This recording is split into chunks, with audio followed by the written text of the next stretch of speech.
കോട്ടയം മാളികപ്പുറത്ത് അമ്പലത്തിലെ എഴുന്നള്ളത്തിൻ്റെ കാഴ്ചയാട്ടോ ഞാൻ നിങ്ങൾക്ക് കാണിച്ചു തരുന്നത്. അമ്പലത്തിൽ നിന്ന് കുറച്ച് ദൂരം അങ്ങനെ റോഡ് സൈഡിലുള്ള എല്ലാ വീടുകളിലെയും ഫ്രണ്ടിൽ ഇതുപോലെ ദേവിയെ വരവേൽക്കാൻ വേണ്ടി വിളക്കൊക്കെ കത്തിച്ച് വയ്ക്കും. എന്നിട്ട് നമ്മളിങ്ങനെ ദേവിയുടെ അനുഗ്രഹത്തിനായിട്ട് ഇങ്ങനെ കാത്തു നിൽക്കും. അപ്പോൾ നമ്മുടെ ഓരോരുത്തരുടെയും വീടിൻ്റെ അടുത്തൂടെ വന്ന് ആ വിളക്ക് കത്തിക്കുന്നിടത്തൊരു പൂവൊക്കെ ഇട്ട് നമ്മളെ അനുഗ്രഹിച്ചതിന് ശേഷം ദേവി നേരെ ഇവിടുന്ന് ചന്തയുണ്ട്. അതൊരു കുറച്ചൊരു എന്താ പറയുക, ഒരു കുറേ സ്പേസ് ഉള്ളൊരു സ്ഥലമാണ് അത്. അപ്പോൾ അവിടേക്ക് പോവുകയാണേ. അപ്പോൾ അതിൻ്റെ പുറകെ ഈ വരുന്നതെന്ന് വെച്ചാൽ കാളയാണ്. ആ നേരത്തെ ആണെങ്കിൽ 2 കൊച്ചു കാളയായിരുന്നു ഉണ്ടായിരുന്നത്. ഇപ്പം ഒരു 2 കൊച്ചു കാളയുണ്ട്, 2 വലിയ കാളയുണ്ട്. അപ്പോൾ അങ്ങനെയാണ് എഴുന്നള്ളത്തിൻ്റെ പുറകെ അത്. പിന്നെ DJ ഉണ്ട്, കൈകൊട്ടിക്കളിയുണ്ട്. പിന്നെ ഈ ചന്തയിൽ വന്നു കഴിയുമ്പം ഇവരെല്ലാം ഇവരുടേതായ രീതിയിൽ സെപ്പറേറ്റ് ഉള്ള പ്രകടനങ്ങളും ഉണ്ട് കേട്ടോ. അപ്പോൾ ഇതൊക്കെ ഒരു കാണേണ്ട കാഴ്ച തന്നെയാണ്.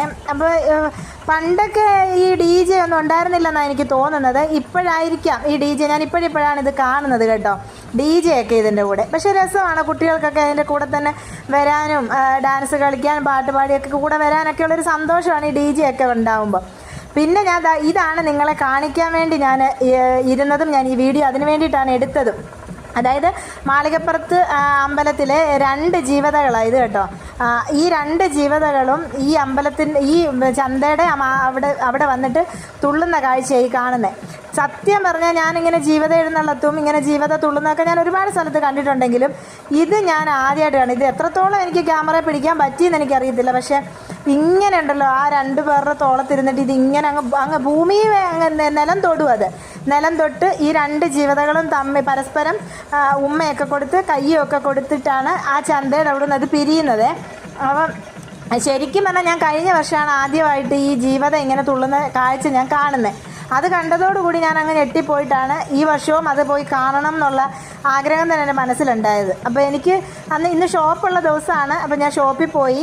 പക്ഷേ ഒരു ഉച്ചയൊക്കെ ആവാറായപ്പോഴത്തേക്കിന് ഞാൻ ഷോപ്പൊക്കെ ക്ലോസ് ചെയ്ത് വേഗം തന്നെ ഷോപ്പ് അടച്ച് ഞങ്ങൾ പിന്നെ കോട്ടയത്തേക്ക് എത്തുമായിരുന്നുണ്ടായത്.